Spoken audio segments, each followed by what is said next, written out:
કે ચાલુ કર્યું. હેલો ફ્રેન્ડ્સ, આજે આપણે જોવા જઈ રહ્યા છીએ એક્સપેરિમેન્ટ નંબર 8, જેમાં આપણે પેરેલલ ફીડર પ્રોટેક્શન પરફોર્મ કરવા જઈ રહ્યા છે. તો પેરેલલ ફીડર પ્રોટેક્શનની જરૂરિયાત શું છે? સૌથી પહેલા એ પ્રશ્ન થાય. તો જેમ જેમ દિવસે ને દિવસે લોડ ડિમાન્ડ તમારી વધતી જાય છે, તો એ લોડ ડિમાન્ડને સંતોષવા માટે તમારે પાવર જનરેશન બી વધારવું પડશે. પાવર જનરેશન જે તમે વધારે પાવર પ્લાન્ટ પર વધારેલું છે, તો પાવર પ્લાન્ટથી પાવર તમારા સુધી લાવવા માટે પહેલા જે સિંગલ સર્કિટ લાઇન ચાલતી હતી, તો એમાં ટાવર હોય, ટાવરની એસેમ્બલી, કંડક્ટર તમે નાખ્યા હોય, દરેક સ્ટેજ ઉપર તમારી પાસે ટ્રાન્સફોર્મર છે, તો તમે આ બધી જ એસેમ્બલી ફરી નાખવા જાઓ તો તમારો કોસ્ટ વધે છે.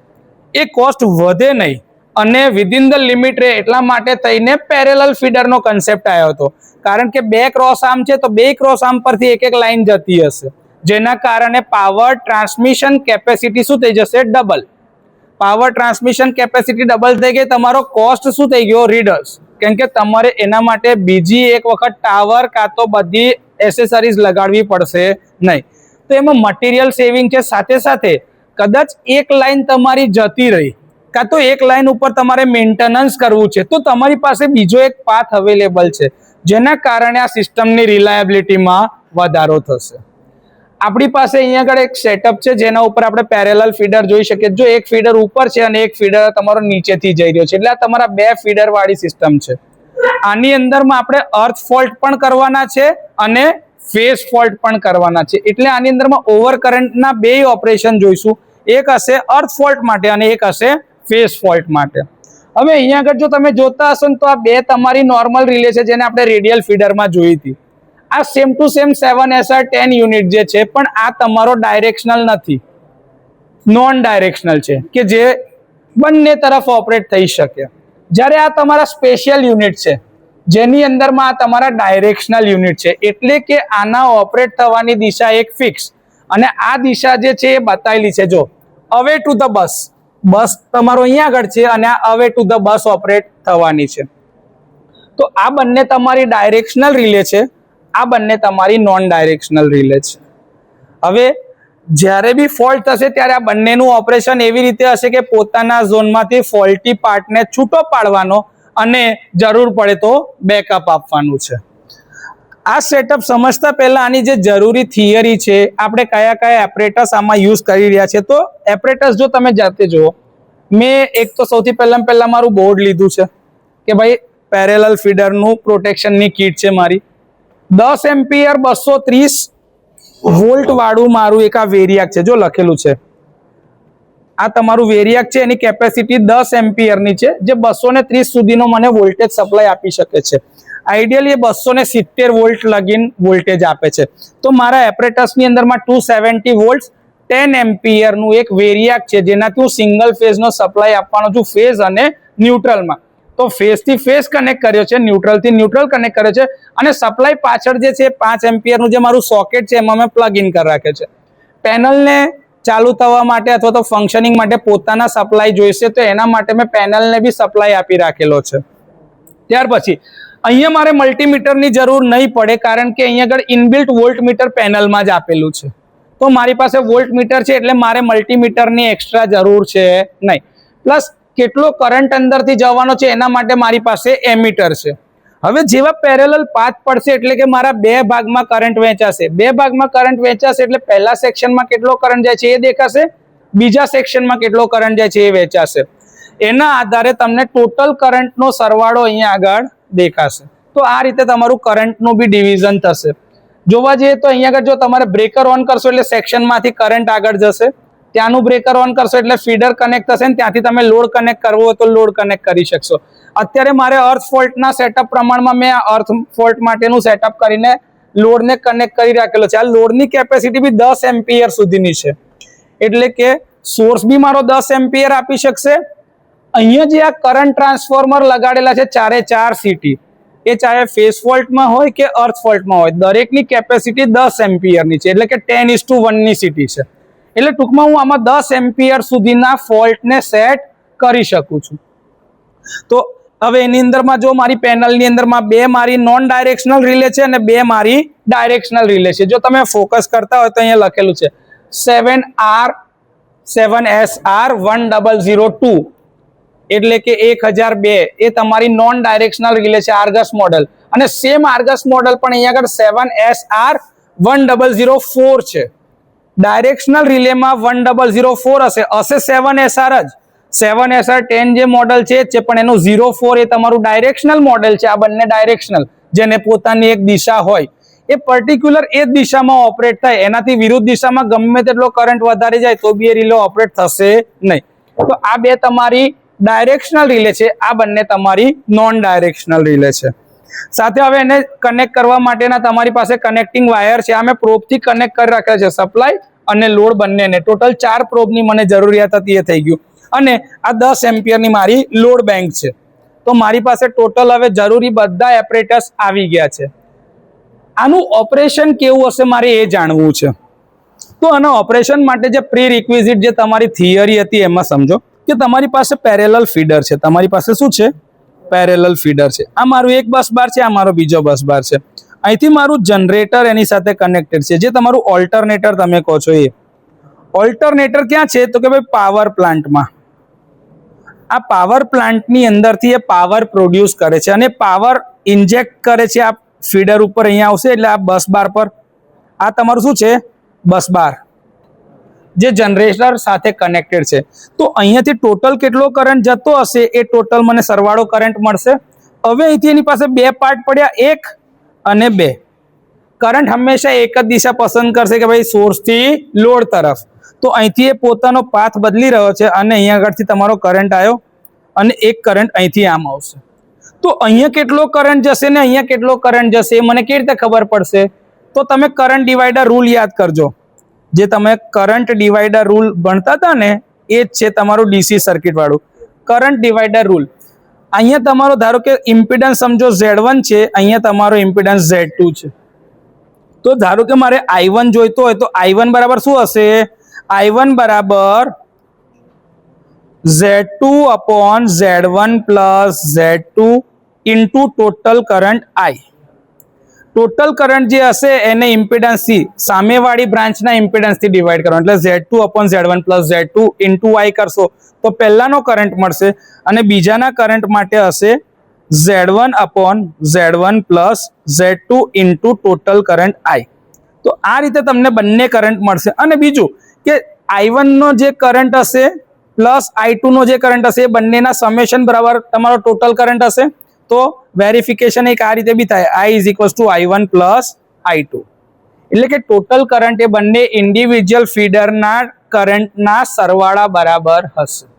તો આ રીતે તમે ક્રોસ ચેક કર્યું અને બંને કરંટ કેવી રીતે ડિવાઈડ થાય છે એ જોઈશું. હવે સમજો કે જો સામેવાળી બ્રાન્ચનો ઇમ્પિડન્સ જે હશે એના આધારે કરંટ અહીંયા ડિવાઈડ થયો છે. કેમ એવું થશે? કારણ કે I is equals to V upon Z. એટલે કે વ્યસ્ત યાદ રાખવાનો, એટલે કે ઊંધી કાનપટ્ટી પકડવાની કે પહેલાનો કરંટ બરાબર બીજાનો ઇમ્પિડન્સના છેદમાં ટોટલ ઇમ્પિડન્સ અને બીજાનો કરંટ બરાબર પહેલાનો ઇમ્પિડન્સના છેદમાં ટોટલ. આ તમને કરંટ ડિવાઈડર રૂલ જ્યારે ભણ્યા હશો ત્યારે શીખવાડ્યો જ હશે. ભૂલી ગયા હોય તો ફરીથી એકવાર રિવિઝન એનું થઈ ગયું. હવે સમજો કે કરંટ તમારો અહીંયા આગળથી આવ્યો અને એક અહીંયા આગળથી આવ્યો. એ માપવા માટે મારે બે જગ્યા પર એમીટર લગાડવા પડશે. એટલે મારી અરેન્જમેન્ટ બી તમે જો ને તો પેનલ બોર્ડ પર એવું છે, એક એમીટર આ રહ્યું, બીજું એમીટર આ રહ્યું. એટલે કે બંને સેક્શનમાં કેટલો કરંટ જવાનો છે એ બી કરંટ ડિવાઈડરથી તમને મળશે. સ્વાભાવિક દ્રષ્ટિએ તમે જ્યારે બી ફોલ્ટ કરશો જે સેક્શનમાં, જો અહીંયા આગળથી હું ઓન કરું તો પહેલા સેક્શનમાં અર્થ ફોલ્ટ થાય, અહીંયા આગળથી આ ઓન કરું આવી રીતે તો બીજા સેક્શનમાં ફોલ્ટ થાય. જેનો ઇમ્પિડન્સ ઓછો હશે એ પ્રમાણે ફોલ્ટ થશે અને ઇમ્પિડન્સના આધારે કરંટનું ડિસ્ટ્રીબ્યુશન થશે. આપણે જ્યારે પરફોર્મન્સ કરીશું ત્યારે આ જ થિયરી વાળો કન્સેપ્ટ તમને પ્રેક્ટિકલી બતાવીશ. કેમ એવું થશે? કારણ કે જ્યારે અહીંયા આગળ હું ફોલ્ટ કરું છું આ સેક્શનમાં તો આના માટે તો અહીંયા નજીક દેખાઈ ગયું, પણ જ્યારે અહીંયા આગળથી કરંટ જતો હશે તો એના માટે કેટલું બધું ડિસ્ટન્સ એને ટ્રાવેલ કરવું પડ્યું. હવે લંબાઈમાં વધારો થયો, લેન્થ ઇન્ક્રીઝ થાય છે. લેન્થ ઇન્ક્રીઝ થાય તો ઇમ્પિડન્સ શું થાય? ઇમ્પિડન્સ બી તમારો વધે. હવે જે બાજુનો ઇમ્પિડન્સ વધારે હશે ત્યાંનો કરંટ કેવો હશે? ઓછો. કરંટ ઓછો હશે કે નહીં? તો જો કરંટ ઓછો હોય મારી ઇન્વર્સ કેરેક્ટરિસ્ટિક હોય તો ટાઈમ ઓફ ઓપરેશન શું થઈ જાય? વધી જાય. ઇન્વર્સ કેરેક્ટરિસ્ટિક એ લઈશું ત્યારે તમને એ બી ખબર પડશે. સૌથી પહેલા હું આ જ્યારે બી પ્રેક્ટિકલ કરીશ તો હું છે ને ડિફાઇનાઇટ મિનિમમ ટાઈમ કેરેક્ટરિસ્ટિક ફિક્સ રાખીશ. કઈ કેરેક્ટરિસ્ટિક? ડિફાઇનાઇટ મિનિમમ ટાઈમ, જેના આધારે હું કહીશ કે ભાઈ પ્રાઇમરી ઓપરેશન 5 સેકન્ડમાં ઓપરેટ થાય, સેકન્ડરી મારું 3 સેકન્ડમાં. બેકઅપ છે એટલા માટે, પણ અલગ સેક્શનમાં છે. એટલે મારે શું થાય કે ફોલ્ટ ફીડરમાં જ્યારે થાય તો એ તરત ક્લિયર થઈ જવો જોઈએ. પાથ અલગ છે એટલે એના ટાઈમ સેટિંગ એ રીતે રાખેલા છે, એ તમને સમજાવું છું એ જ્યારે પ્રેક્ટિકલ કરીશું ત્યારે. ઓકે, જ્યારે આવો કોઈ બી ફોલ્ટ થશે તો લાઇન ટુ ગ્રાઉન્ડ ફોલ્ટ થાય તો સૌથી પહેલા ધારો કે હું એવું કહું કે ભાઈ મારી બંને રિલે જે છે નોન ડાયરેક્શનલ છે. તો જો નોન ડાયરેક્શનલ રિલે હોય તો એક રિલે અહીંયા આગળ છે, એક રિલે અહીંયા આગળ છે, એક અહીંયા આગળ છે, એક અહીંયા આગળ છે. હવે આ મારી પહેલી પ્રાઇમરી રિલે તરીકે સેટ થતી હોય અને આ બંને એના બેકઅપમાં હોય તો નોર્મલ જો નોન ડાયરેક્શનલ રિલે હશે ને તો આના ઓપરેટ થતા પહેલા આ રિલે ઓપરેટ થઈ જાય છે.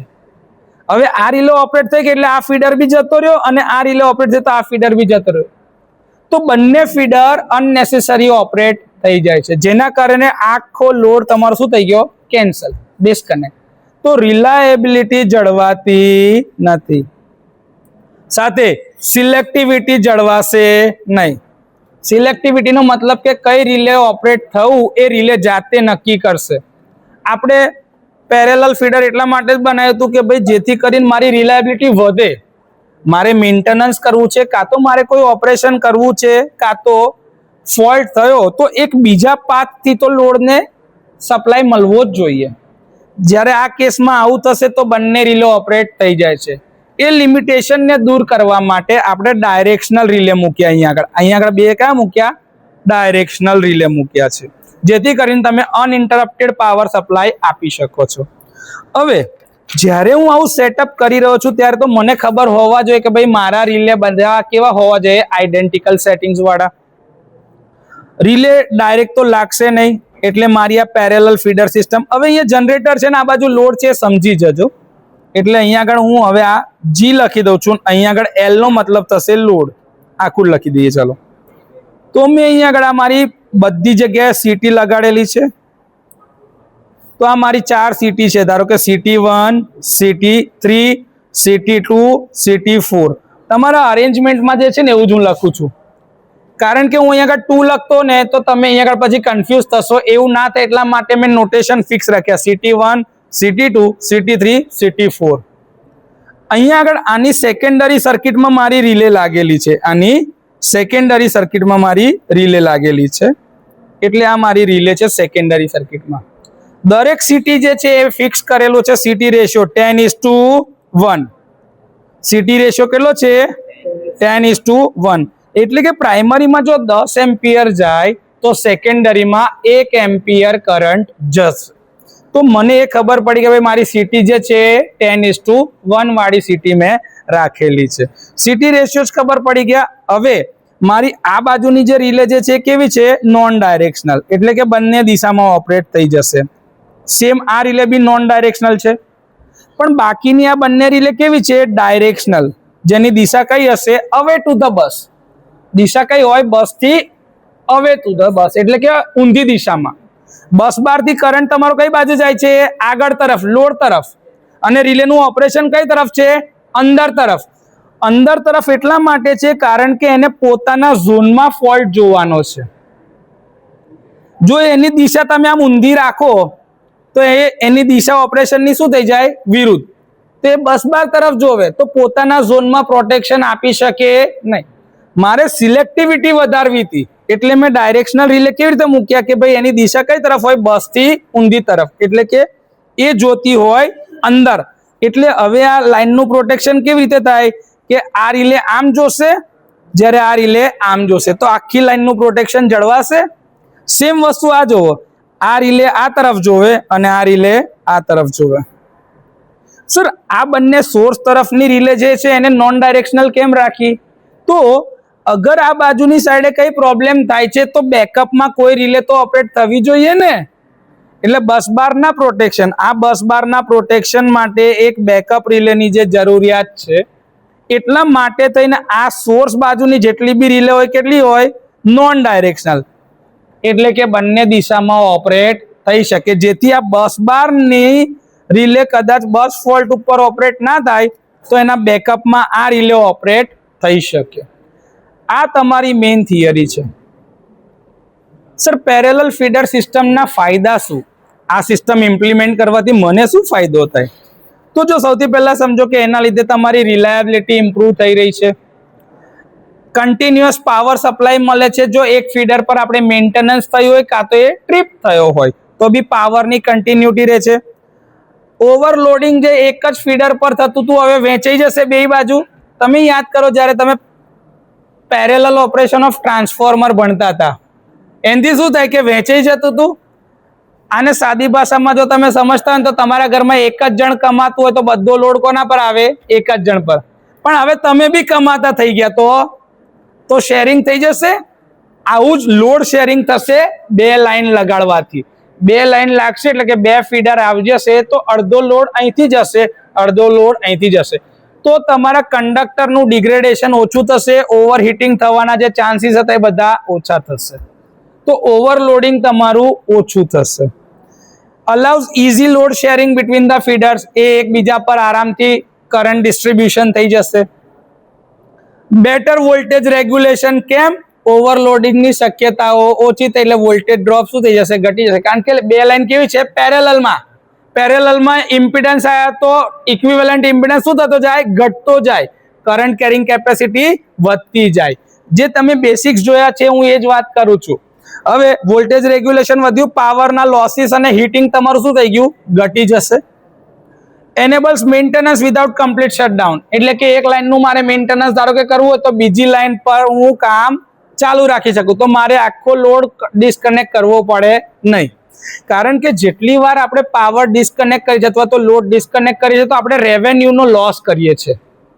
તો પાવર પેદા થયેલો પાવર છે પણ એ પહોંચાડતા નથી એટલા માટે તેને રેવન્યુનો લોસ થાય છે. એ સહન કરાય નહીં. એટલા માટે પેરેલલ ફીડર સિસ્ટમ જે છે એડવાન્ટેજિયસ છે. સાથે સાથે એના લીધે ખાલી ફોલ્ટી સેક્શન જ નીકળે છે, બાકી બધું જ કમ્પ્લીટ ચાલુ રહે છે. એટલે આખી સિસ્ટમ તમારી ફંક્શનિંગ છે. હવે એના લીધે શું થયું? ભાઈ મારે મેન્ટેનન્સ કરવું છે, હું ફ્લેક્સિબલ થઈ શકું. ભાઈ કાલે આનું મેન્ટેનન્સ છે, આજે આનું મેન્ટેનન્સ છે, તો આજે લોડ કઈ જતો રહેશે? પેલા ફીડર પર, અને આવતીકાલે તેનો લોડ ક્યાં જતો રહેશે? આ ફીડર પર. તો મારી પાસે ફ્લેક્સિબિલિટી આવી ગઈ, પાવરની કન્ટિન્યુટી વધી ગઈ, સિસ્ટમની સ્ટેબિલિટી શું રહેશે? વધારે રહેશે, કે જેથી કરીને લાંબો ટાઈમ હું પાવર લોડ સુધી પહોંચાડી શકીશ. તો રેવન્યુનો લોસ જે થતો તે શું થશે? ઓછું થશે. સાથે હું ફ્યુચરનો લોડ એક્સપાન્શન ધારો કે થાય તો ફરીથી મારે આખી નવી સિસ્ટમ બનાવવી પડે નહીં. મારી પાસે ઓલરેડી સિસ્ટમ નાખેલી જ છે તો એને ક્રોસ આર્મની ઉપર હું બીજી એક લાઈન લગાડી આપું કે ભાઈ અહીંયા કરતી લોડ જવા દો. કંડક્ટર ફરીથી નાખવા પડે નહીં. તો પહેલા ધારો કે 400 એમ્પિયર કરંટ જતો હોય, હવે કેટલો જતો રહે? 800 એમ્પિયર. હા, પાવર ટ્રાન્સફોર્મર ને તે બધું જે છે એ પાછા કદાચ બદલવા પડતા હોય તો બદલવા પડે, પણ તમે બીજી પેરેલલ લાઈન નાખી દીધી તો બંને લાઈન 400 એમ્પિયર ખેંચી શકશે. ઓવરઓલ સિસ્ટમની સ્ટેબિલિટીમાં વધારો થશે. પણ આના ગેરફાયદા બી છે કે હવે મારે કન્સ્ટ્રક્શન જ્યારે થતું હશે તો મારે પહેલેથી ડબલ સર્કિટ માટેની વિચારણા કરું તો ઇનિશિયલી પૈસા કેવા નાખવા પડે? વધારે. પ્રોટેક્શનની સ્કીમ જે છે તો મારે ડાયરેક્શનલ અને નોન ડાયરેક્શનલ બંને ફીચર્સ એને આપવા પડે, એટલે એ થોડી વિચારવી પડે, કોમ્પ્લેક્સ સ્કીમ છે. રિલે કોઓર્ડિનેશન કરવું થોડું અઘરું પડશે કે ભાઈ પ્રાઇમરી ઓપરેટ પહેલા થાય કે બેકઅપ પહેલા ઓપરેટ થાય જોવું પડશે. Unequal load sharing between the feeders. કારણ કે બંનેના લોડિંગ એક સરખા હશે એવું જરૂરી નથી. કારણ કે આનો ટ્રાવેલિંગ લેન્થ જે ફીડરની જે લંબાઈ હશે એ વધારે હશે, તો વોલ્ટેજ અથવા તો જે કરંટના શેરિંગ હશે એ અલગ અલગ હશે. તો એ તમે હમણાં ઓપરેશન પર જોશો તો તમને ખબર પડશે. સાથે સર્ક્યુલેટિંગ કરંટ બી એકબીજાની અંદરમાં જઈ શકે જો રિલે ઓપરેટ ના થાય, અને જે સર્ક્યુલેટિંગ કરંટ જતો હશે એના લીધે સિસ્ટમને પોતાને નુકસાન થઈ શકે છે. Require skilled operation and maintenance. આના માટે ગમે તેવા માણસો ચાલશે નહીં. મેન્ટેનન્સનો ખર્ચો બી વધશે કારણ કે હવે તમારી પાસે ડબલ સર્કિટ છે, ડબલ ધી કોસ્ટ અને ડબલ ધી ઇક્વિપમેન્ટ. તો મેન્ટેનન્સનો કોસ્ટ બી તમારો વધશે. જો રિલેના સેટિંગ તમે ઊંધા કર્યા તો રિલે ઓપરેટ થાય નહીં, અને પ્રોપર રિલે ઓપરેટ ના થાય તો હેલ્ધી ફીડરને કાઢી નાખશે, જેના કારણે તમને રેવન્યુનો લોસ થઈ શકે છે. એવું તો ના થવું જોઈએ. બીજું, હવે જેમ જેમ તમે એક્સપાન્શન લેતા જાઓ તો તમારે જગ્યા કેવી જોઈએ? વધારે. તો તમારે લેન્ડ રિક્વાયરમેન્ટ કેવી થશે, વધારે, સ્પેસ રિક્વાયરમેન્ટ વધારે, તો એના બી પૈસા આપવા પડશે. સિસ્ટમની ડિઝાઇન અને એનું ટેસ્ટિંગ જે છે એ તમારું ટાઈમ કન્ઝ્યુમિંગ છે, કારણ કે આખી સર્કિટ ચેક કરવાની છે, ડબલ સર્કિટ, સિંગલ નહીં. હવે કેટલી છે, ડબલ સર્કિટ. ફોલ્ટ ડિટેક્શન જે છે થોડું અઘરું પડી શકે, ભાઈ કઈ બાજુ ફોલ્ટ થયો છે, કારણ કે તો રિલે કોઓર્ડિનેટ પ્રોપર થઈ હશે તો મળી જશે, પણ ના થઈ તો અમુક કેસની અંદરમાં બંને ફીડર ઓપરેટ થઈ જશે તો સિલેક્ટિવિટી જળવાતી નથી. Risk of wider disturbances if protection fails. તો આ હેલ્ધી ફીડર હતો તો બી આની રિલે જો ઓપરેટ થઈ ગઈ પહેલા, તો ફોલ્ટી ફીડર બી ઓપરેટ થઈ ગયો ને હેલ્ધી ફીડર બી ઓપરેટ થઈ ગયો, તો રેવન્યુનું લોસ જઈ શકે છે.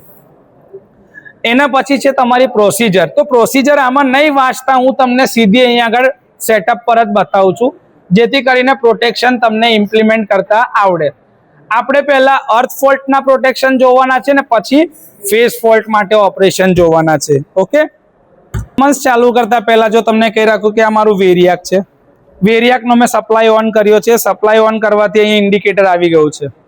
પેનલને પોતાનો એક વર્કિંગ સપ્લાયની જરૂર છે, એટલે પેનલને ત્યાં આગળથી સપ્લાય આપી દીધેલો છે.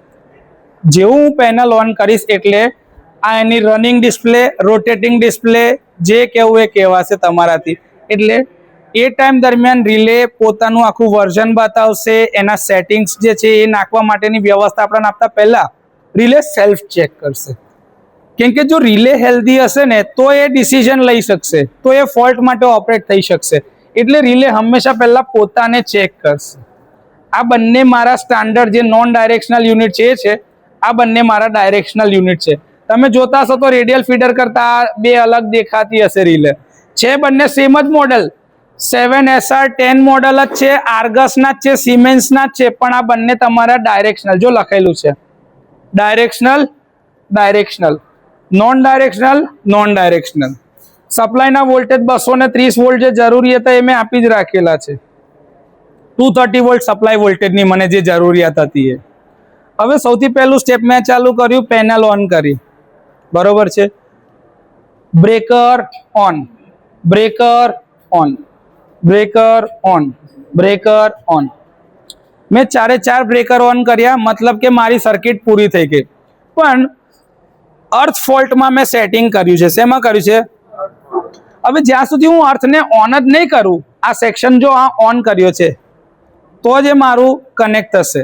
હવે મેં લોડ એની જોડે કનેક્ટ કર્યો છે કે નહીં ચેક કરવા માટે એમાં લોડની એમસીબી લગાડી.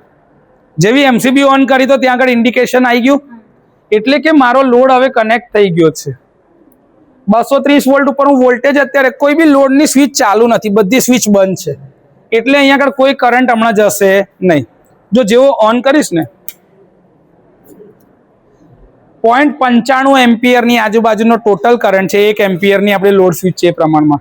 તો 0.95 જો 0.67 અહીંયા ગયો અને નીચે 0.28, 67 અને 0.28 તમે બેનો સરવાળો કરો. દીકરા અભી રીડિંગ ભાઈ 0.67 0.28 છે, 0.95 ટોટલ.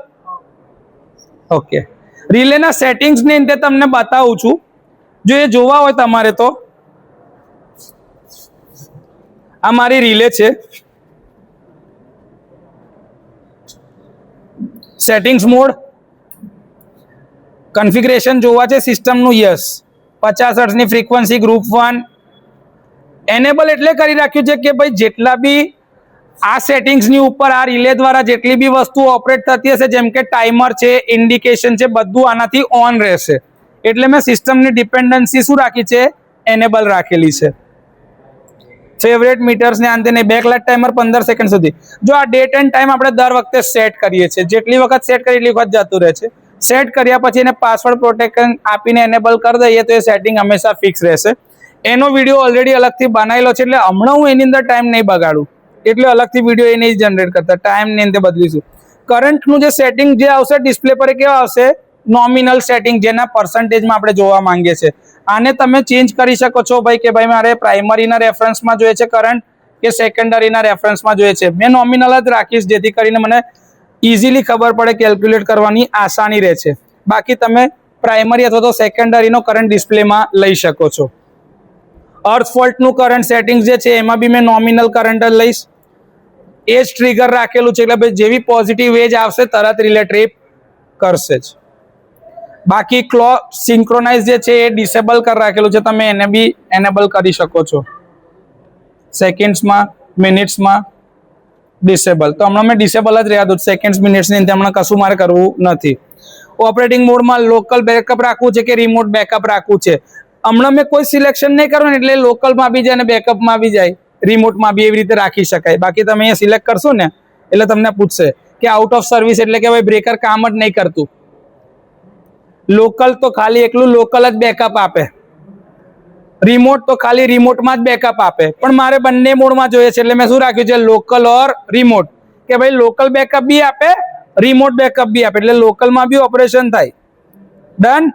ડિસ્ક એક્ટિવિટી સિમ્બોલ એટલા માટે મેં ડિસેબલ રાખેલા છે કારણ કે એની જે બી એક્ટિવિટી થતી આપણે પ્રેક્ટિકલ એક્ઝામ નથી અત્યારે, આપણે જે કરી રહ્યા છીએ શું છે કે ભાઈ પ્રેક્ટિકલ પરફોર્મન્સ, તો વારે ઘડીએ સેટિંગ કરીએ અને આટલા બધા સ્ટુડન્ટમાં લગભગ 5 થી 10 વાર રિલેનું ઓપરેશન થાય છે, તો ખાલી એની મેમરી ભરવાનો કોઈ મતલબ છે નહીં, એટલા માટે મેં એ ડિસેબલ રાખેલું છે. આ બધું જ સેટિંગ માટેના કોઈ પાસવર્ડ ને મેં કશું જ રાખેલું નથી. હા, ટ્રીપ એલર્ટ જે છે ને એ એનેબલ રાખી. જો આ ટ્રીપ દેખાય છે, ટ્રીપ જેવું ટ્રીપ થશે ને અહીંયા આગળ ઇન્ડિકેશન આવી જશે, એટલે ટ્રીપ એલર્ટ.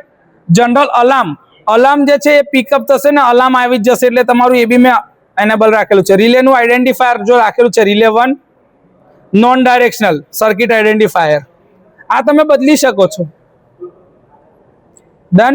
સિસ્ટમ કન્ફિગરેશન, પછી સીટીપીટી નું કન્ફિગરેશન. તો જો પ્રાઇમરી ફેઝ કરંટ, સીટી નો રેશિયો પ્રાઇમરીમાં કેટલા છે 10 ampere, secondary 1 second, sorry phase CT ratio 1 સેકન્ડરીમાં 1 એમ્પિયર છે. અર્થ ફોલ્ટ માટે બી 1 એમ્પિયર ઇનપુટ, અર્થ ફોલ્ટ નો સીટી રેશિયો બી 10:1, એટલે ચાહે ફેઝ ફોલ્ટ થાય કે ચાહે અર્થ ફોલ્ટ થાય દરેકની સીટી કેટલી છે 10:1 ની જ છે. ફેઝ રોટેશન, આ જ્યારે 3 ફેઝ સપ્લાય હોય તો આ કામનું છે, અત્યારે મારે સિંગલ ફેઝ ઉપર જ સપ્લાય કરું છું એટલે એબીસી રોટેશનની મને કોઈ જરૂર નથી. પછી એનપીએસ ની બધું જે થાય એ બધું મેં આમાં કોઈ એનેબલ કરાશે નહીં કારણ કે 3 ફેઝની સિસ્ટમ હોય તો એ કામનું છે. હવે ફંક્શન કન્ફિગરેશન, હું કયું ફંક્શન રાખ્યું છે તો ભાઈ ફેઝ ઓવર કરંટ તો કે એનેબલ રાખ્યું છે, એટલે ફેઝમાં બી ઓવર કરંટ થાય તો બી મારી રિલે ટ્રીપ થશે. કોલ્ડ લોડનો મતલબ થાય કે જેવી લાઇટો જાય પછી પાછી લાઇટ આવે ને તો એકદમ બધા કમ્પ્રેસર ને બધા લોડ સાથે ચાલુ થાય તો બધા કરંટ ખેંચે, તો એ ટાઈમ દરમિયાન તમારી રિલે પર ઓવર કરંટ સિસ્ટમમાં દેખાય ને રિલે ટ્રીપ થઈ જાય. એટલે તમારા ફીડરની ઉપર હંમેશા 200% સેટિંગ રાખેલું હોય. કેટલા? એટલે જેટલો એકચ્યુઅલ લોડ જતો હોય એના કરતા ડબલ લોડ જશે શરૂઆતમાં થોડાક ટાઈમ માટે, તો એ ચલાવી લેશે, તો રિલે ટ્રીપ થાય નહીં. એટલે કોલ્ડ લોડ. પણ અહીંયા આગળ એવું કોઈ સિચ્યુએશન નથી એટલે મેં શું રાખ્યું છે ડિસેબલ. ડિરાઇવ અર્થ ફોલ્ટ અહીંયા આગળ થવાનું જ નથી, આપણે મેજર કરી રહ્યા છે અર્થ ફોલ્ટ, એટલે મેજર અર્થ ફોલ્ટને મેં શું કર્યું એનેબલ, કેમ કે હું મેજરમેન્ટ કરી રહ્યો છું લોડ ચાલુ કરીને. રિસ્ટ્રિક્ટેડ અર્થ ફોલ્ટ અને ડિરાઇવ્ડ અર્થ ફોલ્ટ બંને તમારે શું રાખેલા છે ડિસેબલ, કારણ કે મારું એક જ ઓપરેશન છે મેજર અર્થ ફોલ્ટ માટેનું. એનપીએસ મેં તમને પહેલા જ કીધું નેગેટિવ ફેઝ સિક્વન્સને જરૂરત જ નથી કારણ કે સિંગલ ફેઝની વાત કરી રહ્યા છીએ આપણે. Under current operation, under current નથી, આપણે ઓવર કરંટનું ઓપરેશન જોઈએ છે એટલે અંડર કરંટને શું રાખ્યું ડિસેબલ. થર્મલ એટલે કે હીટિંગ વાળું ઓપરેશન મેં ધ્યાન પર હમણાં લીધું નથી. આ હીટિંગ વાળું તમે એનેબલ કરો ને તો ભલે થોડો કરંટ જાય પણ એનાથી કન્ટિન્યુઅસ હીટ જનરેટ થતી જાય, તો જેવું 100% હીટ ઉપર પહોંચે ને તરત ટ્રીપ થઈ જાય. પછી પાછી બાયમેટાલિક સ્ટ્રીપ શું થાય ઠંડી પડે, જેવું એ 50%ની આજુબાજુ હશે ને ફરી ચાલુ થઈ જાય તો એ 50 થી 51-52% જેમ જ હીટિંગ થાય. તમે યાદ કરો, તમે ગેસ ચાલુ બંધ કરો છો તો એ શું થાય છે તમે ખબર, ધારો કે ચા બનાવો કે દૂધ બનાવો તો ચાનો એક ઉભરો આવ્યો, તમે ગેસ ઓછો કર્યો પછી પાછી એ ચાનો ઉભરો શું થઈ જશે નીચે જતો રહેશે, ફરી તમે જેવો વધારો તો શું થાય છે. હા બસ સેમ વસ્તુ આમાં થાય કે બાયમેટાલિક સ્ટ્રીપ છે એ કોન્ટ્રેક્ટ થાય એક્સપાન્ડ થાય, કોન્ટ્રેક્ટ થાય એક્સપાન્ડ થાય, આ જ ફંક્શનિંગ એનું છે. લાઈન ચેક, અહીંયા આગળ કોઈ લાઈન ચેક મારે કરવાની જરૂર નથી એટલા માટે કારણ કે મારું સેક્શન મને ખબર છે, મેં ફોલ્ટ કરું એટલે ચાલુ થઈ જવાનું છે, તો મારી કોઈ એટલી લાંબી લાઈન છે નહીં એટલા માટે મેં એને ડિસેબલ રાખેલા છે. જો એટલું યાદ રાખો કે બધા સેટિંગ એનેબલ રાખવાથી કોઈ ફાયદો નથી, હમણાં જેટલાની જરૂરિયાત છે એટલા જ સેટિંગ આપણે એનેબલ રાખીએ તો આપણું ઓપરેશન થઈ શકશે. સીટી સુપરવિઝનની મારે જરૂર નથી, બ્રોકન કંડક્ટરની જરૂર નથી, trip circuit supervision, close circuit supervision, ઇનરશની જરૂરિયાત આપણને ટ્રાન્સફોર્મર વખતે પડશે જ્યારે ટ્રાન્સફોર્મર પ્રોટેક્શનની વાત કરીશું. Total harmonic CB counter, I2RT, આ બધા પ્રોટેક્શન જે છે મારે કોઈ સેટિંગ્સની હમણાં જરૂર નથી. તો જે જરૂર નથી ને અત્યારથી એનેબલ કરતો નથી. તમને ઇન્ડિવિજ્યુઅલ દરેકના ફંક્શનિંગ સમજવા હશે તો દરેક ફંક્શનિંગ માટેનો બી એક વિડીયો બનાવીશ કે કયા કયા ફંક્શન આ રિલે કરી શકે છે અને એ ક્યાં વપરાય, એ ક્યારે એનેબલ કરવાના ક્યારે નહીં કરવાના, બધું ખબર છે તો એના માટે એક અલગથી વિડીયો બનાવીશું આપણે. હવે મારે કરંટનું પ્રોટેક્શન આપવાનું છે તો કરંટના પ્રોટેક્શનમાં જઈએ. ફેઝ ઓવર કરંટ તો કે હા એ જોઈએ છે. 50 એટલે કે તમારું ઇન્સ્ટન્ટેનિયસ ઓપરેશન. 50 એટલે ઇન્સ્ટન્ટેનિયસ ઓપરેશન. તો એમાં કઈ ક્વોન્ટિટી મેજર થશે તો કરંટની જે બી વેલ્યુ આવતી હશે એની RMS કિંમત ઉપર ઓપરેટ થશે. 51 નંબર એટલે તમારો ઇન્વર્સ કાં તો IDMT કેરેક્ટરિસ્ટિક કાં તો ડિફાઇનાઇટ ટાઈમ લેગ કેરેક્ટરિસ્ટિક, એટલે કે ઇન્સ્ટન્ટેનિયસ ના હોય એવી. પણ એકલું 51 લખો ને એટલે ફેઝ ઓવર કરંટ, એકલું 50 લખો તો ઇન્સ્ટન્ટેનિયસ ફેઝ ઓવર કરંટ. પણ એની જોડે જો G લખાય ને, G નો મતલબ થાય ગ્રાઉન્ડ ફોલ્ટ કાં તો અર્થ ફોલ્ટ માટેનું ઓપરેશન. એટલે જો 51 નો પહેલો એલિમેન્ટ જે છે એને તમે એનેબલ કરી રાખો. કેમ? ફેઝ ઓવર કરંટ માટે કરવું છે તો એનું સેટિંગ કેટલા છે? 1 ampere nominal current, characteristic IEC normal inverse, એનો ટાઈમ મલ્ટીપ્લાયર 1 સેકન્ડ્સ. ડન. આ 51 છે, આ કયું છે? 51 એટલે કે ફેઝ ઓવર કરંટ માટે છે. હવે નેક્સ્ટ મેજર્ડ અર્થ ફોલ્ટ આપણે એનેબલ કર્યું હતું તો અર્થ ફોલ્ટ નું બી ઓપરેશન સેટ કરવું પડશે ને. અર્થ ફોલ્ટ ની અંદર સેટિંગ કયા છે તો જો 50G એટલે ઇન્સ્ટન્ટેનિયસ અર્થ ફોલ્ટ RMS વેલ્યુ પર ઓપરેટ થશે. ઇન્વર્સ અથવા તો IDMT કેરેક્ટરિસ્ટિક અર્થ ફોલ્ટ એ બી RMS વેલ્યુ પર ઓપરેટ થશે. એના એલિમેન્ટ જે છે ડિસેબલ છે એને શું કરી નાખું છું? એનેબલ કર્યા એટલે મારી આ રિલે એનેબલ થઈ ગઈ. એનું સેટિંગ 0.5 ઓફ IN એટલે હવે 50% ઓફ IN માં જશે. કેરેક્ટરિસ્ટિક એની કઈ છે? નોર્મલ ઇન્વર્સ રાખવી છે, વેરી ઇન્વર્સ, એક્સ્ટ્રીમલી. મેં તમને પહેલા કીધું કે આપણે કઈ રાખીશું? ડિફાઇનાઇટ ટાઈમ લેગ DTL કેરેક્ટરિસ્ટિક રાખી દીધી એની. ઓકે. ટાઈમ કેટલો છે? 5 સેકન્ડમાં ઓપરેટ થશે. કેટલા સેકન્ડમાં? 5 સેકન્ડમાં એનો ટાઈમર ચાલુ થશે. DTL logic forward. બીજું આપણે એલિમેન્ટ ડિસેબલ રાખેલું છે 50G1 delay 5 second disable. Done. મારું અર્થ ફોલ્ટ જોવાઈ ગયું. Control and logic input configuration આ એક્સ્ટ્રા હમણાં કોઈ જરૂર નથી એટલા માટે મેં કશું બીજું ચાલુ કરતો નથી. ડન થઈ ગયા. જેવા સેટિંગ્સ અહીંયા આગળ છે એવા જ સેટિંગ્સ અહીંયા આગળ બી છે. Settings mode, enter. Favourite meters, current meters, voltage, આની કોઈ જરૂર નથી. બહાર નીકળી જાય. બહાર કરંટ મીટર્સ છે તો કરંટ મીટર્સ, વોલ્ટેજના મીટર્સ, પાવરના મીટર્સ જે બી જોવા હોય. સર મારે કોઈ મીટર નહીં જોવા. Fault data, control mode, settings મોડમાં જવું છે, સેટિંગ્સ મોડમાં જવું છે. સિસ્ટમનું કન્ફિગરેશન. એક વસ્તુ સમજો, જે તમે નોન ડાયરેક્શનલ રિલે જોવો છો એની અંદરમાં આના જે સેટિંગ્સ ને કીપેડ જે છે અલગ પ્રકારના છે, એટલે ઉતાવળ ના કરતા સમજજો કે કયા સેટિંગથી દબાવવાથી કઈ દિશામાં જવાય છે. CTPT કન્ફિગરેશન જોવું છે તો ફેઝ નોમિનલ વોલ્ટેજ, પ્રીમ વોલ્ટેજ ને બધા સેટિંગ તમે નાખેલા છે. CT રેશિયો 415 પ્રાઇમરી, 110 સેકન્ડરીમાં, 1 એમ્પિયર 10. CT રેશિયો પ્રાઇમરીમાં 10, સેકન્ડરીમાં 1 એમ્પિયર દેખાય છે. અર્થ ફોલ્ટ માટે 1 એમ્પિયર. રેશિયો કયો? 10:1 નો દેખાય છે. Phase rotation ABC. આ ડન થઈ ગયું સેટિંગ્સ. હવે ફંક્શન કન્ફિગરેશન. ફંક્શનની અંદરમાં ફેઝ ઓવર કરંટ તમે ડિસેબલ રાખેલું છે, એને હું શું કરું છું અહીંથી આ એનેબલ કર્યું. જેવું એનેબલ કરો એટલે એન્ટર મારો. વોલ્ટેજ ઓવર કરંટ તો voltage over current, cold load, derived અર્થ ફોલ્ટ નહીં પણ મેજર અર્થ ફોલ્ટ એનેબલ રાખેલું જ છે. રિસ્ટ્રિક્ટેડ અર્થ ફોલ્ટ નહીં, NPS ની, અંડર કરંટ નહીં, બાકીના કોઈની જરૂર નથી. તો બાર. હવે નેક્સ્ટ કરંટનું પ્રોટેક્શન એ જોવાનું. ફેઝ ઓવર કરંટ તો કે હા એનેબલ કર્યું. 67 જો ભાઈ નંબર જોવો રિલેનો, ડાયરેક્શનલ છે એટલે 67 થઈ ગયા. એનો maximum torque angle is 45 degree. એ 45 ડિગ્રીના ટોર્ક એંગલ પર એનું ઓપરેશન હોય -90 ટુ +90 ડિગ્રીની અંદર ઓપરેશન થતા હોય. એમાં મેં 45 ડિગ્રી પર એનું ઓપરેશન સેટ કરી રાખેલું છે. મિનિમમ વોલ્ટેજ 1 વોલ્ટ ઓપરેશન માટે 2 ઓફ 3 આ બધું ડિસેબલ કર્યું. 50 મેજરમેન્ટ RMS પર હશે, 51 બી મારું RMS એટલે કે ઓવર કરંટ એનેબલ કર્યું છે. ઓવર કરંટની અંદરમાં પહેલો એલિમેન્ટ અહીંયા આગળ જો આ ડિસેબલ છે. કેમ 51 કારણ કે મારે આની જરૂર નહીં પડે. કેમ કે ડાયરેક્શનલની જરૂર છે એટલે 67 વાળો એલિમેન્ટ ઓન કરવાનો છે, 51 વાળો નહીં, 67 વાળો આવશે, એ બી આવશે. હા, phase over current done. Major earth fault એની કેરેક્ટરિસ્ટિક નખાઈ ગઈ છે એટલે મેં અહીંયા આગળ બી આની ડાયરેક્શનલની કેરેક્ટરિસ્ટિક એનેબલ કરી જ રાખેલી છે. આને કેન્સલ કરી દઉં, કેન્સલ કરી દઉં. આ સેટિંગ્સ તમારા આવા છે. એવા જ ફેઝ ઓવર કરંટ માટેના સેટિંગ્સ આમાં છે અને અર્થ ફોલ્ટના સેટિંગ્સ આમાં છે. આને જોઈ લઈએ એકવાર. Settings mode, system configuration, CTPT, function configuration done. Phase over current જે છે એને એનેબલ કરી રાખીએ.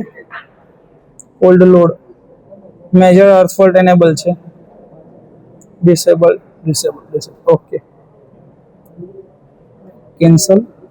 કરંટ પ્રોટેક્શન ની અંદરમાં ફેઝ ઓવર કરંટ તો કે જોવું છે RMS ડિસેબલ, એને કરો એનેબલ, એન્ટર. સેટિંગ્સમાં 1 IN એટલે નોમિનલ કરંટ ને 1 ગુણો. નોર્મલ ઇન્વર્સ કેરેક્ટરિસ્ટિક 51 માટે છે ફેઝ ઓવર કરંટમાં. અને જ્યારે અર્થ ફોલ્ટ માટે જોઈશું ને હમણાં, તો અર્થ ફોલ્ટ ની અંદરમાં મેજર અર્થ ફોલ્ટમાં આપણે કઈ કેરેક્ટરિસ્ટિક રાખી છે? DTL, એને કરો એનેબલ. આને કર્યું એનેબલ, કર્યું એનેબલ. 0.5 ઓફ IN કેરેક્ટરિસ્ટિક એની કઈ રાખી હતી આપણે? DTL. તો એ હું બદલી આપું છું DTL. આ DTL કેરેક્ટરિસ્ટિક ડન. હવે બીજું કશું છે? ડીલે 5 સેકન્ડનો છે જ. Okay, done. ઓકે, આ મારા સેટિંગ્સ થઈ ગયા. હવે હું આમાંથી બહાર નીકળી જઉં છું, ડન. તો મારા બધા સેટિંગ્સ મેં અહીંયા આગળ તમને કરી નાખેલા છે. વિડીયોની અંદરમાં બી ફરી એકવાર જોજો તો ખબર પડશે જ, વાંધો નહીં આવે. હવે મેં જે સેટિંગ્સ કરે છે એમાં જો હું કરંટ વધારતો જાઉં,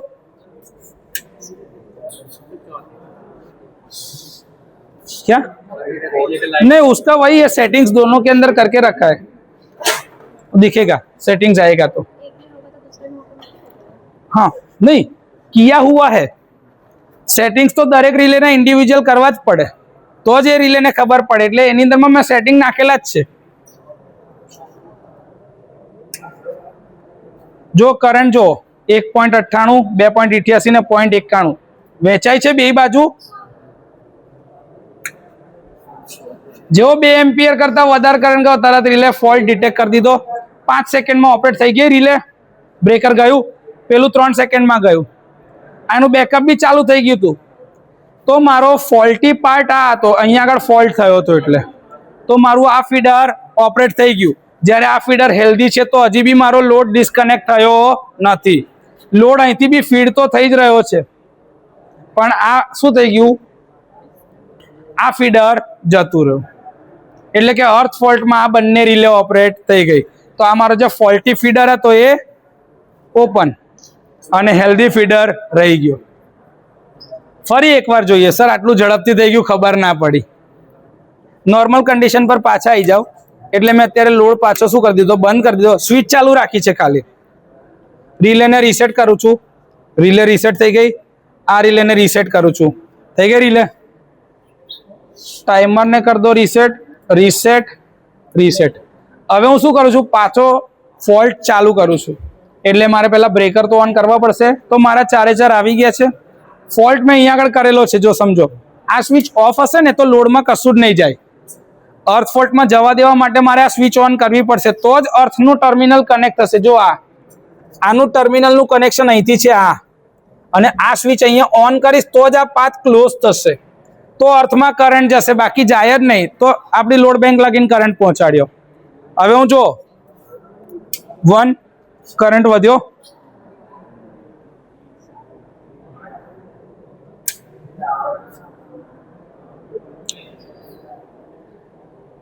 ત્રીજી સ્વિચ ઓન કરું છું, તરત ચાલુ. કેમ કે 2 એમ્પિયરનું કરંટનું સેટિંગ છે. 2 એમ્પિયર કરતાં વધારે જશે 5 સેકન્ડમાં ગઈ જેવું, એટલે આના કરંટ વધારે દેખાતો જો 3 પોઈન્ટ સમથિંગ એમ્પિયર કરંટ જતો રહેલો. ફરી એકવાર છે ને આ મીટર જોજો, જ્યારે આ ઓપરેટ થઈ જાય ને એના પછી આ મીટર જોજો તો તમને અંદાજો આવશે. પહેલા આ મીટરથી ઓપરેશન જોજો, આ ઓપરેટ થઈ જાય ને રિલે પછી આ મીટર જોજો, એટલે તમને ખબર પડે કે આ પાથથી કેટલો કરંટ ખેંચાય છે. ઝડપથી થઈ જાય છે ખબર નહીં પડતી, હે ને? થોડું ધ્યાન રાખો.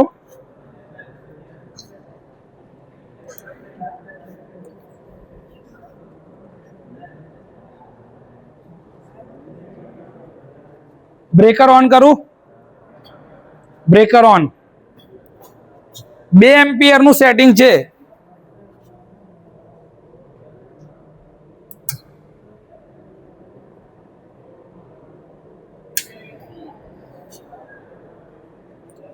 .42 આ ટોટલ જો ટોટલ 1.97 ની આજુબાજુ છે, પણ અહીંયા આગળ 2 એમ્પિયર કરતાં વધવો જોઈએ. હવે જોઈ ત્રીજી સ્વિચ પાડીશ ને આમાં 2 એમ્પિયર કરતાં વધારે કરંટ જશે, આ ટ્રીપ થશે. જેવું આનું બ્રેકર ટ્રીપ થાય ને એટલે તરત અહીંયા આગળ જોજો કરંટ તમારો 3 એમ્પિયરની ઉપર વધી ગયો હશે. જોજો આ રિલે ચાલુ 2.05 5 સેકન્ડમાં ઓપરેટ થશે. પછી આ કરંટ જોજો હવે છે 2.85 87. કેમ કે 2 એમ્પિયર કરતા કરંટ કોઈ બી એક બાજુ વધારે જશે એટલે રિલે તરત ફોલ્ટ ડિટેક્ટ કરશે અને બીજી રિલે બેકઅપમાં ઓપરેટ થતા પહેલા, આ બેકઅપ છે પણ આ ઓપરેટ થતા પહેલા શું ઓપરેટ થઈ ગયું? પ્રાઇમરી. સમજ્યા? આ અર્થ ફોલ્ટમાં જોયું ઓપરેશન. શેમાં જોયું? અર્થ ફોલ્ટમાં. સર દર વખતે કેમ આપણે ઉપરના સેક્શનમાં જ ફોલ્ટ કરીએ છીએ, નીચેવાળા સેક્શનમાં ફોલ્ટ થાય તો બી આવું થશે સેમ ટુ સેમ? હવે હું છે ને આ સ્વિચ ઓફ કરી દઉં છું કે ફોલ્ટ અહીં નીચેના સેક્શનમાં કરું છું. ચાલે? હવે અહીંયા કરંટ વધારે જશે, અહીંયા કરંટ ઓછો જશે. કેમ? અહીંથી કરંટ આવ્યો, અહીંથી આ તરત ફોલ્ટમાં જાય છે એટલે આટલું ડિસ્ટન્સ જ એને ટ્રાવેલ કરવું પડશે. જ્યારે આ કેસની અંદરમાં શું થશે? અહીંયા આગળથી નહીં આવે, આખું ડિસ્ટન્સ જે ટ્રાવેલ થશે ને એ આ સેક્શનથી લઈને આ સેક્શન સુધીનું હશે. એટલે આ 3 પાથ જે દેખાશે એનો ઇમ્પિડન્સ ભેગો થાય. તો આનો ઇમ્પિડન્સ વધારે હશે તો એનો કરંટ ઓછો હશે. એટલે આ મીટર ઓછું દેખાડશે, આ મીટર વધારે દેખાડશે. જો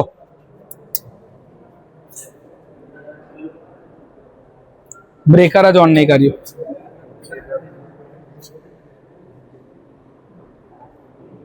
છે 0.73 ને 0.21 તો 0.94.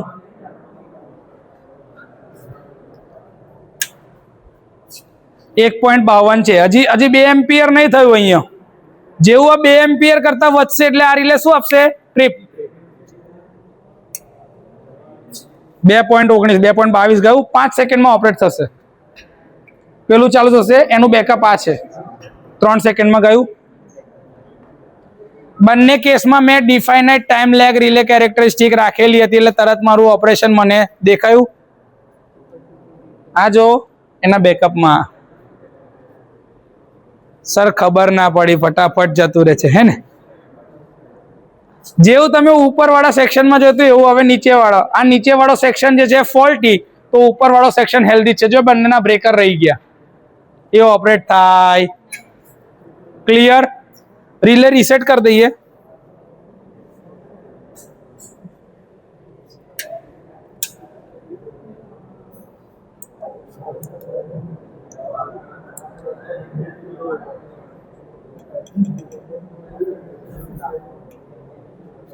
બંને રિલે રીસેટ થઈ ગયા, બંનેના ટાઈમર થઈ ગયા. હવે બ્રેકર કરું છું ઓન. બ્રેકર ઓન થઈ ગયું. 0.76 એક સ્વિચ ચાલુ છે એટલા માટે આવી ગયું. 0.75 19 તો 0.94. તરત ચાલુ. આ રિલે જોજો, અહીંયા 2.28 છે, જાય એટલે તરત એનો કરંટ જોજો. 2.51 2.85 88 થયું.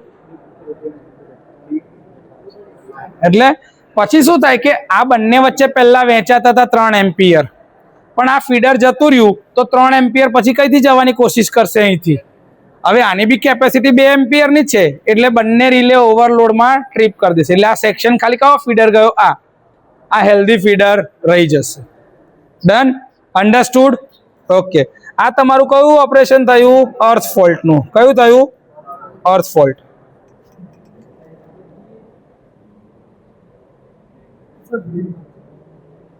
કરું હજી તો આખું બંધ જ કરવું પડશે.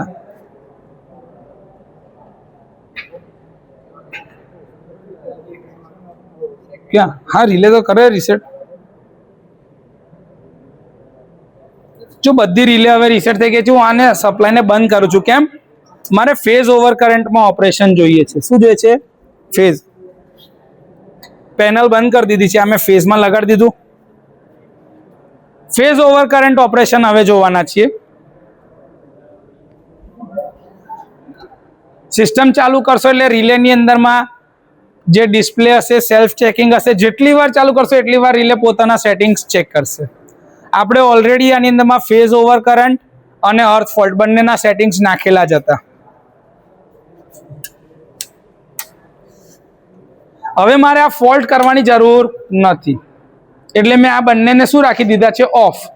મારી રિલે એકવાર પોતાની જાતને ચેક કરી લે એટલે આગળ પછી આપણે ફેઝ ફોલ્ટ કરાશે. જો આ ચેક પતી ગયા બંનેના, આ બંને પોતાનો ચેક હજી ચાલુ છે, પતશે હમણાં, એટલે તમે પછી બ્રેકર ઓન કરી શકશો.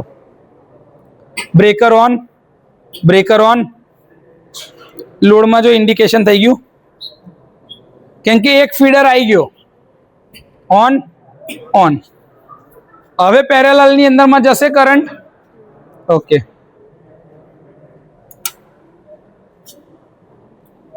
.94 છે તો 0.44.49 એટલે 0.45.50 ની આજુબાજુ 0.95 છે ટોટલ કરંટ ડિસ્પ્લે. તો લગભગ બંનેમાં સરખો જ વહેંચાશે હવે, કારણ કે હવે શું છે?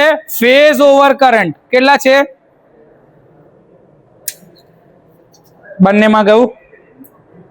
જો આ તમારા 2 એમ્પિયર જે ઇનપુટ હતો, 2 ઇનપુટ વેચાયો.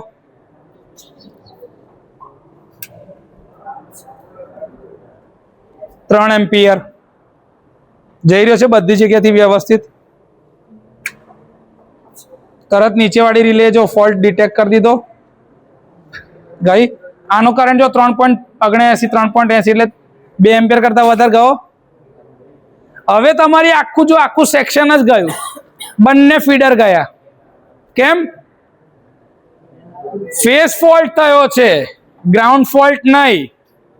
ફેઝ ફોલ્ટ થાય એ કેસમાં બંને રિલે ઓપરેટ થઈ જાય ફેઝ ઓવર કરંટ વાળી, એટલે બંને ફીડર ફોલ્ટી થઈ ગયા, એટલે નીકળી ગયું. સમજ્યા?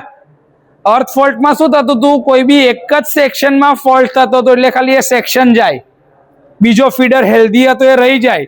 પણ આમાં બંને સેક્શનમાં ફોલ્ટ થશે, એટલે રિલે મારી શું થશે? ટ્રીપ. સર આ નવો કન્સેપ્ટ લાગ્યો, ખબર ના પડી. This is normal operation. આ તમે નોર્મલ ઓપરેશન જે જોવો છો એ જ છે. જે 5 સેકન્ડ રાખેલું છે 5 સેકન્ડમાં રિલે ઓપરેટ થઈ જશે. ટાઈમર રીસેટ કરીએ. એકવાર ફરીથી ચાલુ કરીને બતાવું છું ફેઝ ઓવર કરંટમાં.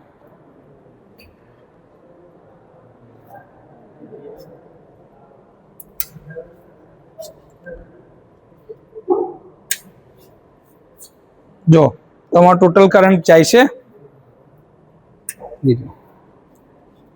હમણાં કોઈ બી જગ્યા પર કરંટ 2 એમ્પિયર કરતા વધારે જતો નથી. જેવું એક ઓન કરીશ ને તો નીચેની અંદરમાં 2 એમ્પિયર કરતા વધારે જશે. એટલે ચાલો જો 2.02 એમ્પિયર ચાલુ થઈ ગયા, 5 સેકન્ડમાં રિલે ઓપરેટ થશે.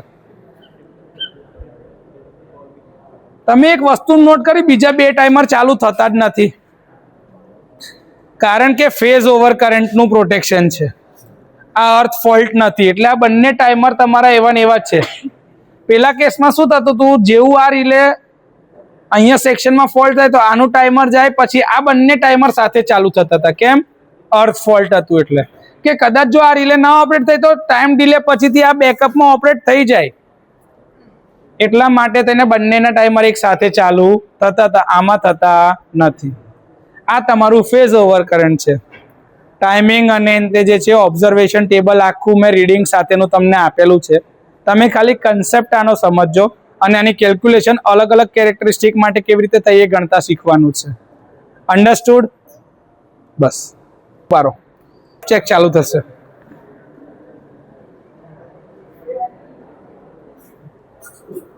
બધું જતું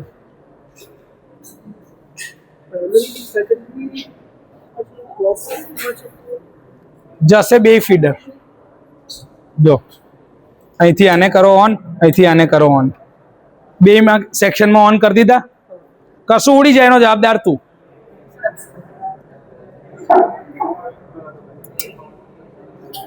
ચાલુ કરું. Breaker on, breaker on, breaker on, breaker on. Current જો ડિવાઈડ થઈ ગયો બંને સેક્શનમાં. 2 એમ્પિયરનું સેટિંગ રાખેલું જ છે, તમે જોજો.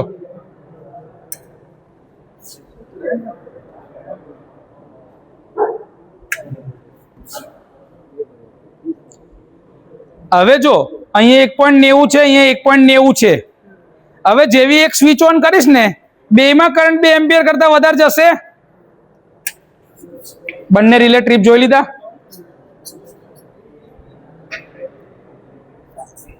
શું થયું? બંને સેક્શન ગયા કે નહીં? કારણ કે બંને રિલે અર્થ ફોલ્ટ જોયો છે. ઉપરના સેક્શનમાં બી જોયો, નીચેના સેક્શનમાં બી જોયો. તો બંને ફેઝ ઓવર કરંટ રિલે ગઈ. આ બંને જાય કારણ કે બંનેમાં લાઈન ટુ ગ્રાઉન્ડ ફોલ્ટ થાય એટલે બંને ફીડર પર એક સાથે ફોલ્ટ થયા બરાબર છે. એટલે ફેઝ ઓવર કરંટમાં જેવી સિચ્યુએશન હતી સેમ ટુ સેમ સિચ્યુએશન અહીંયા થાય. પણ કરંટ વધારે જતો હશે કારણ કે પહેલા આપણે ખાલી 4 સ્વિચમાં ઓપરેશન થતા, હવે 5 સ્વિચમાં. કેમ? અર્થ ફોલ્ટના સેટિંગ નાના હતા, નીચે હતા. 2 જગ્યાએ ફોલ્ટ થયો એટલે 2 જગ્યાએથી શોર્ટ થઈ ગયું. બંને રિલે ટ્રીપ થઈ ગઈ એટલે બંને સેક્શન તમારા શું થઈ ગયા? Isolate, disconnected. આ બંને રિલેમાં કાઉન્ટર જો ટાઈમર ચાલુ બી ના થયા, જે તમારું ફેઝ ઓવર કરંટમાં હતું ને એ જ. અન્ડરસ્ટુડ? કોઈ ડાઉટ? હવે આ એક સ્વિચ ઓન કરું છું.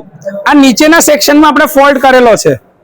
2 એમ્પિયર કરતા વધારે કરંટ જશે એટલે રિલે ઓપરેટ થશે. જો અહીંયા આગળ 1.55 1.56 છે, 0.40. હવે એક સ્વિચ ઓન કરું છું. આનો કરંટ જોજો, 2.27 એમ્પિયર 5 સેકન્ડ પર રિલે ઓપરેટ થઈ ગઈ. આ રિલે કેમ કે પાવર અહીંથી કન્ટિન્યુ હતો, રિલે ટ્રીપ થઈ ગઈ 3 સેકન્ડમાં બંને. હવે એક મજાની વસ્તુ તમને બતાવું છું. હું શું કરું છું કે આને રિલેને રીસેટ કરું છું. આનું બ્રેકર ઓન નહીં કરતો હમણાં, કેમ કે મારે સિલેક્ટિવિટી પ્રોપર્ટી જોવી છે કે કદાચ હું સિંગલ ફીડર પર પ્રોબ્લેમ લાવું કાં તો ફોલ્ટ કરું તો એક જ રિલે જાય છે કે બંને રિલે જાય છે એ જોવું છે મારે. તો હવે મારો ફીડર કયો કનેક્ટેડ છે? હેલ્ધી ફીડર આ છે. તો મેં એના પર ફોલ્ટ કર્યો છે. જો મારું લોડનું ઇન્ડિકેશન આવી ગયું. હવે જો હું ફોલ્ટ કરીશ ને તો ખાલી એક જ રિલે જશે. આ બીજી રિલે જાય જ નહીં. કેમ? કેમ કે લોડ સાઈડની છે, એને ઓલરેડી સપ્લાય પહેલેથી ડિસ્કનેક્ટ કરી રાખેલો છે. આનું બ્રેકર લગાડ્યું જ નથી. એટલે કે આ ફીડર મારો શું હતું? મેન્ટેનન્સમાં તો હતું જ. હેલ્ધી ફીડર પર બી એલજી ફોલ્ટ કરું છું. 2 એમ્પિયર કરતા વધારે કરંટ જશે તો રિલે ઓપરેટ થશે. જો 1.98 છે, હજી બી ઇન્ડિકેશન આવ્યું. પણ જેવું 2 એમ્પિયર કરતા વધારે જશે ને આ એક જ રિલે જશે, આ રિલે ઓપરેટ થાય જ નહીં. જો આ એક સ્વિચ ઓન, 2.85 ને 89 એમ્પિયર છે. ટાઈમર આપણે રીસેટ નતું કર્યું લાગે છે. ફરી એકવાર જોઈ લઈએ. ઉભારો.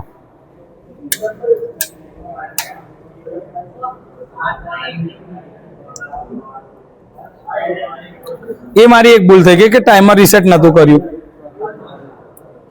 જો હવે ટાઈમર રીસેટ કરેલું છે, ઓન કરું છું. આવી ગયું. પહેલા સેક્શનની અંદરમાં કરંટ વધારતા જે જો હમણાં 0 પર છે, 0.95 તો 0.95 જે કરંટ જતો હશે લોડનો એ જ એક્ઝેક્ટ કરંટ આવતો હશે. બીજી સ્વિચ પાડું છું, ચાલુ થઈ ગયું. 2 એમ્પિયર ગયો જો એટલે રિલે તરત ટ્રીપ થઈ ગઈ 5 સેકન્ડ પર. 2 એમ્પિયર નું સેટિંગ રાખ્યું છે કે જેવા 2 એમ્પિયર કરંટ જાય એટલે રિલે મારી ટ્રીપ થાય જ. આ રિલે તમારી ટ્રીપ થઈ ગઈ 5 સેકન્ડ પછી. એબ્સોલ્યુટ સિલેક્ટિવિટી કહેવાય કે આ રિલે ફોલ્ટ જોયો જ નથી તો આ રિલે ઓપરેટ થાય જ નહીં. આ એબ્સોલ્યુટ સિલેક્ટિવિટી કહેવાય કે જે રિલે ફોલ્ટ જોશે એ જ રિલે ઓપરેટ થશે, બીજી રિલે ઓપરેટ થાય જ નહીં. ક્લિયર? અન્ડરસ્ટુડ?